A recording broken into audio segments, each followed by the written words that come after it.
Ahora Flaxo Radio transmite 24 horas en audio HD alta definición a través del sistema de codificación AAC+.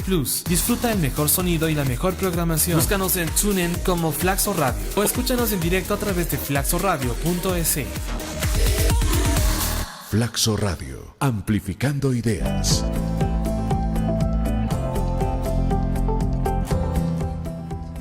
Muy buenos días.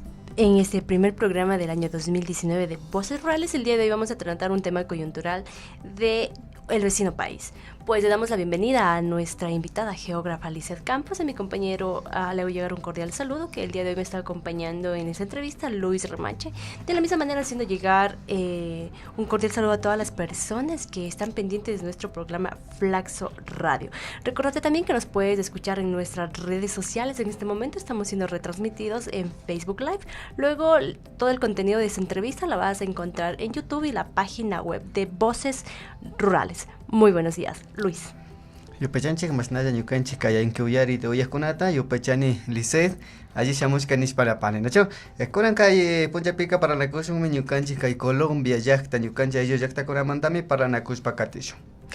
Bueno, pues y como para iniciar esta entrevista vamos a dar una pequeña reseña sobre el contexto histórico de lo que en este momento está ocurriendo en Cauca, ¿sí? De esto corresponde a lo que es Colombia. Tenemos aquí las comunidades indígenas, que ha pasado muchas cosas que el día de hoy vamos a estar conversando y ampliando el tema con nuestra invitada geógrafa Lizeth Campos. Gracias, Araceli. Vamos a hacer un poco de introducción con respecto a las comunidades campesinas de Colombia. A continuación hablaremos sobre la provincia norte. Es una de las 5 regiones que divide el departamento colombiano de Cauca. En el norte de Cauca existen conflictos, problemáticas sociales por disputa de la tierra, del auge del narcotráfico y de grupos disidentes y emergentes que provienen a esta región es una bomba de tiempo.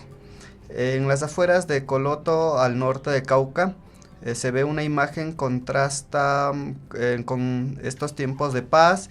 Casi 300 hombres de la fuerza pública, entre policías, del escuadrón antidisturbios, carabineros y el ejército, custodian una finca casi en ruinas, cercada de concertinas y trincheras. En las tardes se protegen del sol bajo la sombra de frondosos samanes y rodeados de flores veraniegas. La casa de techos altos, un temple solitario y prados resecos hacen pensar que la hacienda tuvo sus tiempos de gloria. Se trata de la Emperatriz, la finca que se ha convertido en el símbolo de la lucha por la tierra para los indígenas del norte de Cauca. En varias ocasiones, ellos han entrado en masa a los cultivos de caña y los han destruido. Los enfrentamientos han sido sangrientos para todas las partes. En el año 2016, en esta hacienda, un policía murió y 7 quedaron heridos. Los indígenas con frecuencia llevan la peor parte, sobre todo en Colocoto, Corinto y Caldono. Según cálculos, por lo menos 20 fincas han sido blanco de las mingas para liberar la madre tierra. De esta manera hablamos un poco de lo que es la provincia norte que conforma el departamento de Cauca. Araceli. En este contexto, geógrafa Lizeth Campos, le damos la bienvenida y el día de hoy vamos a ampliar sobre el tema de comunidades campesinas de Colombia. Bienvenida. Bueno, muchas gracias, Araceli, por la invitación y todo el grupo de Flaxo Radio. Bueno, pues no sé si sea necesario presentarme. Yo soy egresada de la Universidad del Valle, que es una universidad pública del suroccidente colombiano, y pues soy de profesión pregrado geógrafa, y en Cali, pues en la Universidad del Valle, hacía parte del grupo de investigación territorios y adscrito al Departamento de Geografía y al grupo de investigación georriesgos del Observatorio Sismológico y Geofísico del suroccidente colombiano. Bueno, pues quería inicialmente como mencionar que las visiones, los comentarios o las ideas que yo traigo aquí son en gran parte producto de compartir en mismos espacios con comunidades indígenas. Ya esto quiere decir de que es probable de que hayan unas visiones críticas que distintas, que vean a estas acciones colectivas desde otras perspectivas, ¿ya? Entonces es un poco como para aclarar de que esa es una visión más como de lo que se ha compartido, lo que he logrado compartir y de otras experiencias de las que he escuchado, he leído, he tomado, pero que han sido más desde esa posición de la acción colectiva indígena. Bueno, entonces, teniendo claro ese panorama y con el contexto que hemos dado de la provincia norte de Colombia, sí, iniciamos esta entrevista. Estimada geógrafa, queremos que usted nos comente, sí, para iniciando ya desde un país vecino que en este momento, bueno, lo somos como Ecuador, ¿cuál es el contexto, cuál es el origen de las comunidades indígenas o campesinas de Colombia? Bueno, más que como mencionarlo como el origen de las comunidades campesinas o los pueblos indígenas, pues porque eso trae toda una herencia ancestral y de vínculos con la tierra, pues me parece importante mencionar como el origen de este conflicto armado que ha sido transversal en la organización de las comunidades indígenas y campesinas, ¿ya? Entonces, existe una espacialización del conflicto agrario. ¿En qué sentido? Los grupos armados en Colombia, las FARC, el ELN-M-19, bueno, las FARC, las Fuerzas Armadas Revolucionarias de Colombia, el ELN y el Movimiento 19 de Abril, han buscado territorializar zonas en donde pueden encontrar refugio, dadas las características geográficas, extracción de recursos por la vía de vacunas, impuestos ilegales que imponen a las fincas campesinas. También se aprovechan de las zonas donde hay poca presencia del Estado o poca organización, una débil organización social, de donde pueden ejercer una fuerte influencia sobre la población. Además de que, bueno, principalmente buscan también localizarse en zonas donde haya una fuerte cohesión social, es decir, una retaliación constante de las fuerzas militares. Entonces, esas son las condiciones bajo las que los grupos armados se han espacializado en el territorio colombiano. Entonces, en ese sentido, por ejemplo, las FARC han buscado establecerse en áreas de colonización campesina. Estas áreas donde ejercen las grandes explotaciones, ejercen retaliaciones o procesos de expropiación sobre las pequeñas propiedades o minifundios campesinos. El ELN ha buscado establecerse más en la zona nororiental del país y en el Urabá antioqueño, mientras que el M-19 se ubicó en su momento en la zona suroccidental del país, también como las FARC, en el Valle, el Tolima y el Cauca. Bueno, en general, el conflicto armado, todo el conflicto que se ha dado por la desvinculación de la tierra, del campesino o del indígena, se ha dado por la ocupación de los valles aluviales de grandes explotaciones en manos de unos pocos, y ha hecho de que los pequeños propietarios, los pequeños productores indígenas y campesinos se ubiquen en las zonas de las laderas en Colombia, ¿ya? Entonces, esto como para dar el contexto general de este conflicto agrario en Colombia, además de cómo se ha localizado, digamos, geográficamente, también de qué condiciones ha buscado sacar provecho y fortalecerse, ¿ya? Estimada geógrafa, en el marco que usted nos comenta, ¿por qué el Estado no tiene influencia dentro de algunas zonas o que tienen estos grupos como las FARC y demás? Pues a ver, para eso sería bueno hablar un poco sobre la historia sino hablar un poco sobre el norte del Cauca. El norte del Cauca es 65% rural, entre 70% rural, 30% urbano, y ha sido una zona donde coexisten el conflicto armado dado por estos grupos, las FARC, el M-19, pero a la vez también es una zona donde a pesar de que hay esta Fuerza Armada, es la zona del país norte del Cauca donde está el mayor movimiento indígena con más fuerza y con más acción colectiva pacífica del país, ¿ya?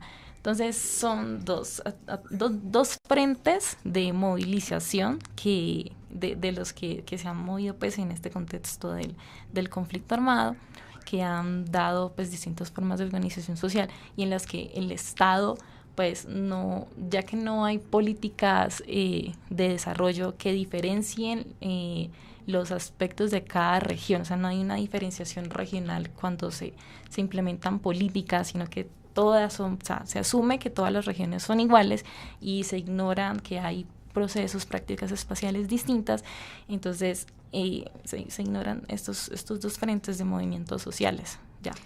Probablemente el Estado tenga que hacer una planificación dentro del territorio, pero no una planificación únicamente dentro de un escritorio, sino más bien el territorio como tal. Para continuar la entrevista, Lucho, por favor. Muy bien, Lice, habla sobre algunos grupos armados en sí en Colombia. ¿Cómo han incidido estos grupos armados en respecto de la organización de las comunidades campesinas? ¿Esto usted cree que afectaba en sus ingresos económicos, afectaba en sí a la soberanía alimentaria? Claro, sí. Mira, desde los años 70 se vio pues la presencia de las FARC y el ELN en este caso pues en el norte del Cauca. A partir de 1980 también hay un movimiento indígena que se resiste, ya con una organización social.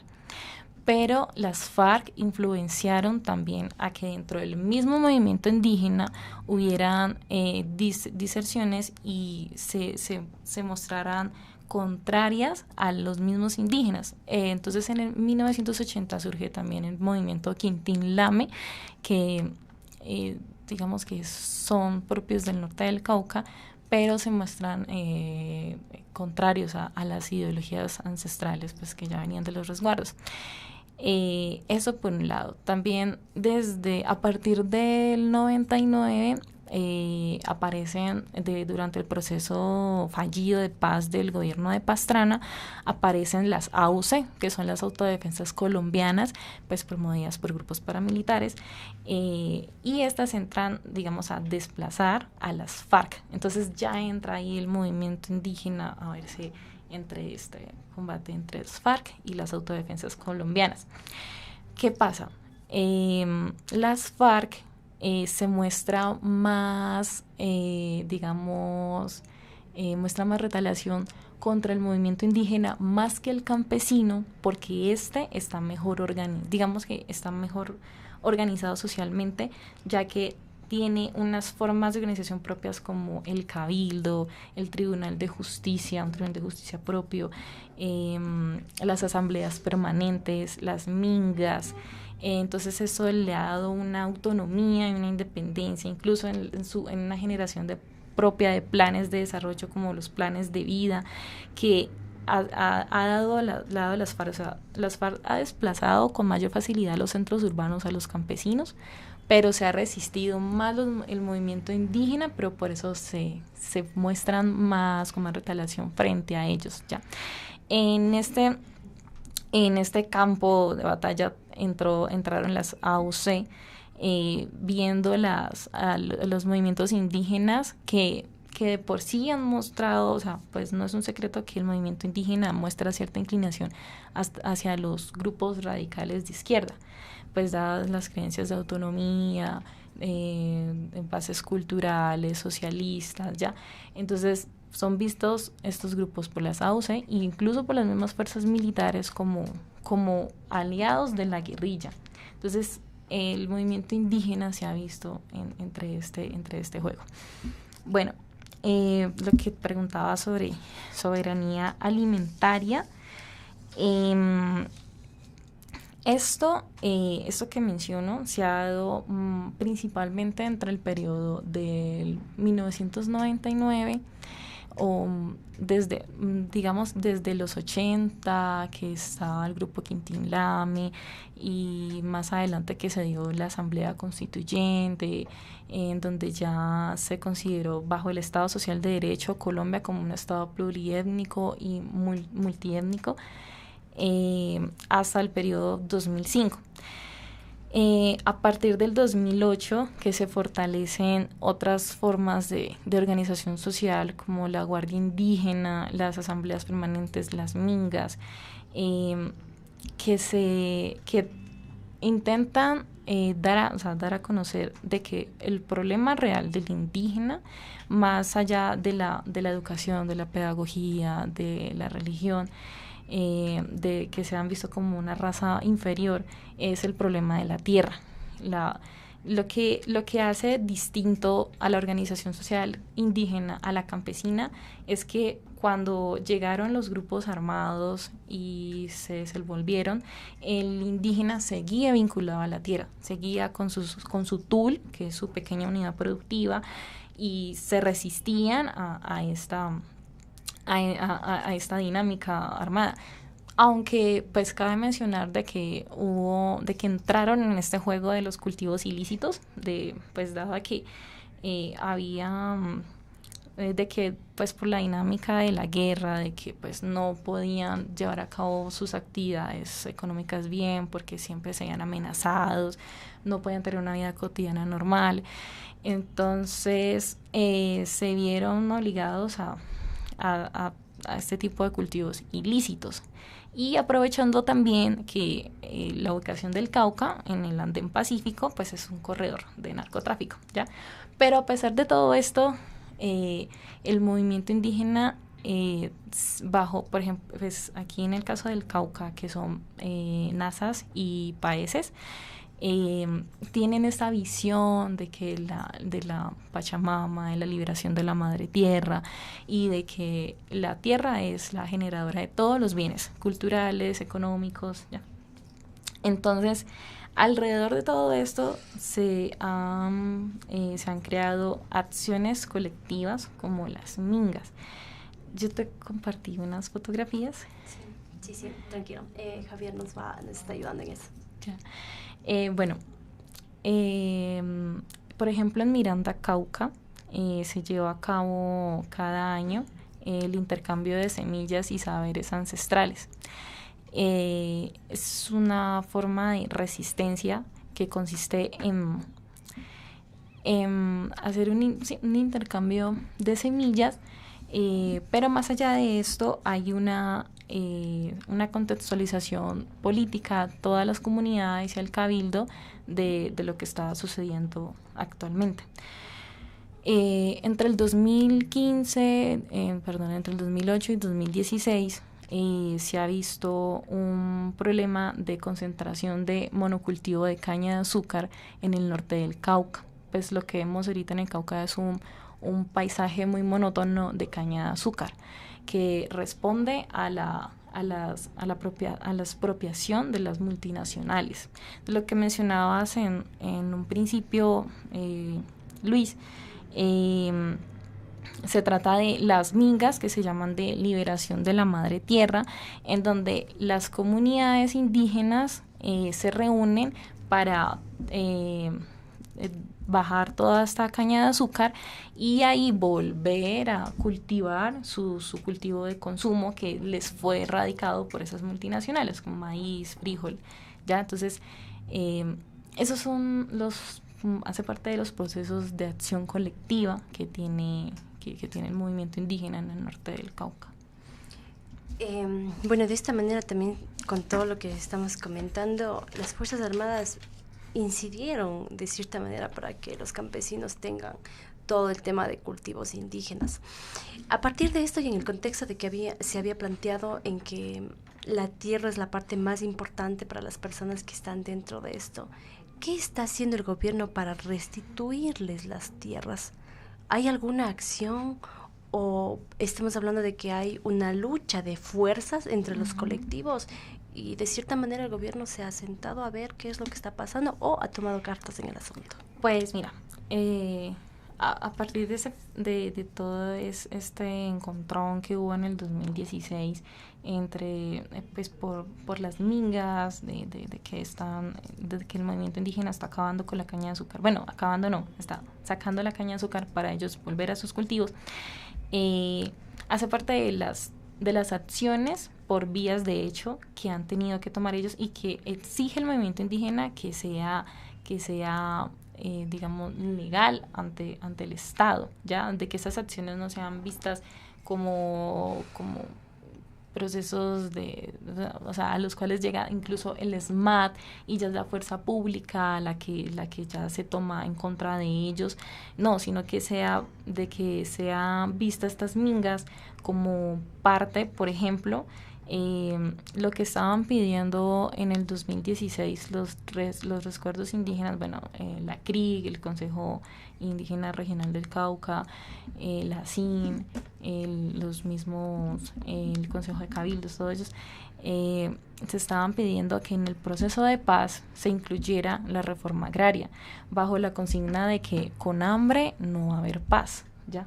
Entonces, lo que piden es de que haya una participación de los pueblos indígenas en el proceso de paz, que sea más allá de lo que se les permitió en la Asamblea Constituyente del 91, de que pueda haber una participación real de las comunidades indígenas. Y durante este periodo hubo todo este conflicto con la caña de azúcar en el norte del Cauca, se aprovechó el tema del proceso de paz para decir, o sea, no va a haber cuál es la verdadera paz si no hay tierra para trabajar, si tenemos hambre, si no tenemos nuestro recurso económico que hace parte también de la forma de organización social de los indígenas. ¿Ya? Entonces, eso es como lo que se exigen, además de que también sea legítimo ante el Estado la jurisdicción especial indígena que se tiene, que les permite también tomar otras vías de hecho para defender la tierra, para defender su territorio.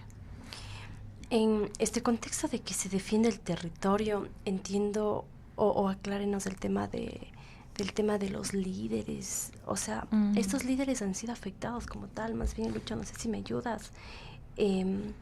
Al hablar de líderes indígenas o líderes de comunidades campesinas, de cierta manera también han tenido una repercusión. No es en que yo pongo el pecho y todo está bien, sino que también tenemos repercusión. Vamos a hacer un pequeño contexto de las comunidades indígenas dentro del Ecuador. Lucho es representante de 2 comunidades indígenas dentro del país.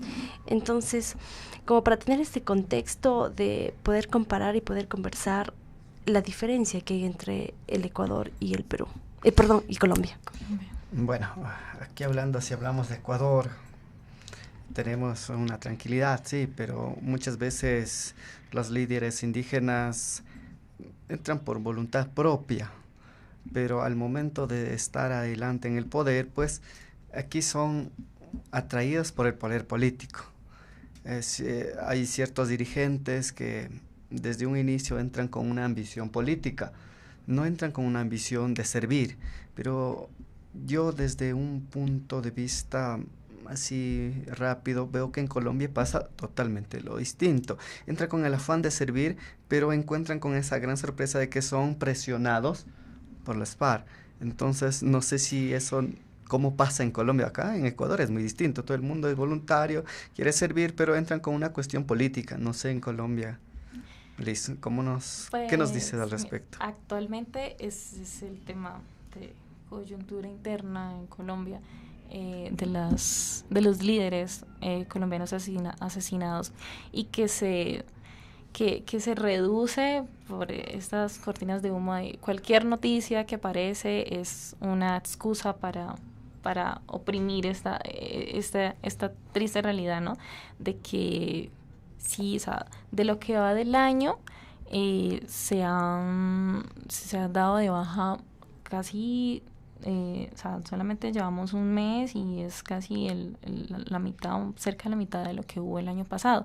Entonces, pero no solamente por por conflicto directo con grupos armados como las FARC, de ese tipo, ¿no? Sino que hay de todo un poco. Y de lo que mencionabas ahorita sobre la restitución de tierras, también entra en juego, ¿no? Este tema de recuperar la tierra que se dio. Bueno, aunque hay una confusión de que en la restitución de tierras no viene solamente a partir del proceso de paz, sino que ya es un proceso anterior, ¿ya? Que consiste en que se le devuelve la tierra a las personas afectadas por el conflicto armado. Entonces entran aquí la unidad de restitución de tierras, la unidad de víctimas, no recuerdo bien el nombre, pero entonces entra en juego de quién despojó a quién, quién tomó legalmente esta tierra, quién le vendió a quién, ya que se trata de muchos campesinos o indígenas campesinos que, dado el desplazamiento y pues por la presión de los grupos armados, tuvieron que vender su tierra a la ligera o simplemente fueron desplazados forzosamente. Entonces, dentro de todo este juego de la restitución de tierras, después del proceso de paz, de las disidencias, de qué frentes sí entraron en el proceso, qué frentes no, si el ELN está dispuesto a hacer un proceso de paz también, a ser parte de este. Entonces hay muchos puntos para abordar en el tema de los líderes asesinados. O sea, no hay una sola razón. Realmente entra aquí todas las fuerzas, el Estado, los grupos armados, el tema de restitución de tierras. Entonces es un tema muy amplio que yo pienso que requeriría de todo un programa y también de que lo cuenten las mismas personas, aunque hay una cuestión también, un régimen de miedo, ¿no? Cuando se toca este tema, y es por lo mismo, ya, o sea, entras como líder, quieres defender tu territorio, tus intereses colectivos, pero al final no sabes en qué va a terminar, porque es que hay muchas fuerzas económicas, ¿ya? Y todo es por la tierra, es la tierra, ¿ya?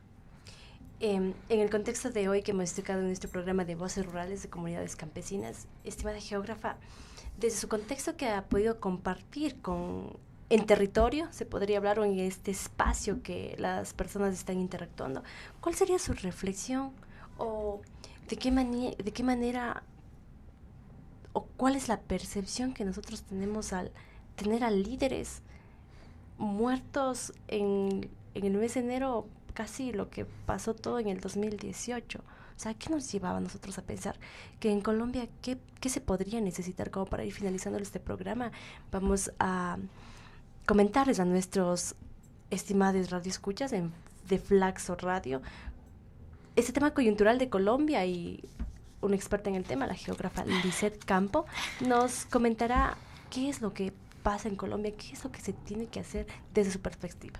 Bueno, pues como geógrafa, creo que, pues como te mencionaba ahorita, así muy rápidamente, no existe en Colombia, o creo que no es fuerte, unas políticas de desarrollo que diferencien las prácticas que hay dentro de las regiones, ¿ya?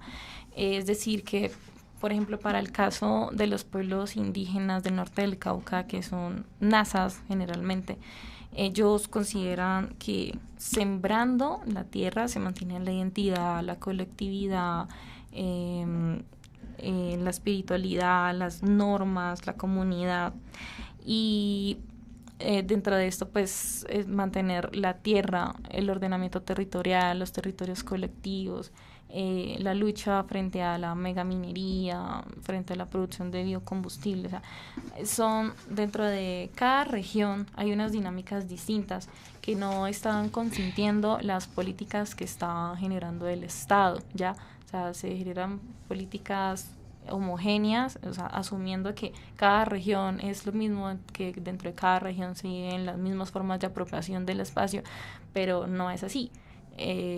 Aunque se contempla la LOT, que es la Ley Orgánica de Ordenamiento Territorial, que habla de una regionalización del país, aunque no estén contiguas, pero realmente no hay un tema de territorialidad o multiterritorialidad en la generación de políticas en el Estado colombiano, aunque somos un Estado social de derecho, ¿no?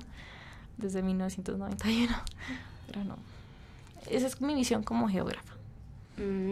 Bueno, de hecho, dentro de América Latina más bien pienso que el punto en común que tenemos las organizaciones o comunidades indígenas y campesinas es el tema de que se han creado políticas generales, más no políticas sectoriales de cierta manera, y este es un problema para el tema de su producción, para que pasen al tema ese del desarrollo.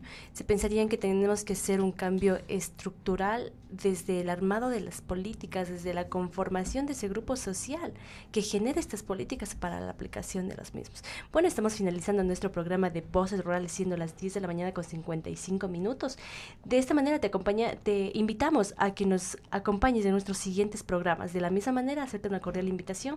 El siguiente martes estaremos con un nuevo programa de Voces Rurales. Agradecemos la presencia de la geógrafa Lisette Campo. Ella es geógrafa de profesión. En este momento está estudiando la maestría en Desarrollo Territorial Rural. Luche, por favor. Yupaychanchik masnada ñukunchik yankiuyaritu yajkunata shinallatik allishamushka nispa yupaychani Lisette Campotapish shuktik punllakama nispami masnalla yankiuyarita uyajkunata nipanchik convidanchik kay shuk semanapish ñukanchik kay programa Voces Rurales ta uyashpa katinki kay shuk semanakunaka Bolivia llaktamantami parlashkatish nachu shinami kan yupaychani shuktik punllakamachik. Bueno, estimados redescuchas, lo que quiero hacer es una cordial invitación. El día de hoy, martes, a las 16 horas, tenemos Trueque por los Caminos, Cultura y Musical. Producción intercultural llega gracias a César de la Radio Nacional. Y también el día miércoles, jueves y viernes tenemos programas muy interesantes dentro de nuestro programa Voces Rurales. Debo indicarles que tenemos antropología en 35 minutos. Sí. Vamos a tratar marco de acción colectiva de las organizaciones canábicas. Interesante el tema. 15 horas tienes una cita en Flaxo Radio. ¿Cuál es el marco de la acción social y colectiva de los colectivos canábicos del país? ¿Cómo es su organización? ¿Está preparado el país para la legalización de la marihuana? Pues tenemos un invitado especial, Andrés Rodríguez Sinopsis, con la conducción y producción de Fernando Entara. No te puedes perder. Estimada geógrafa, muchísimas gracias por el espacio. A ustedes, muchas gracias por la confianza. Muy buenos días. Muchas gracias. Gracias, Sara.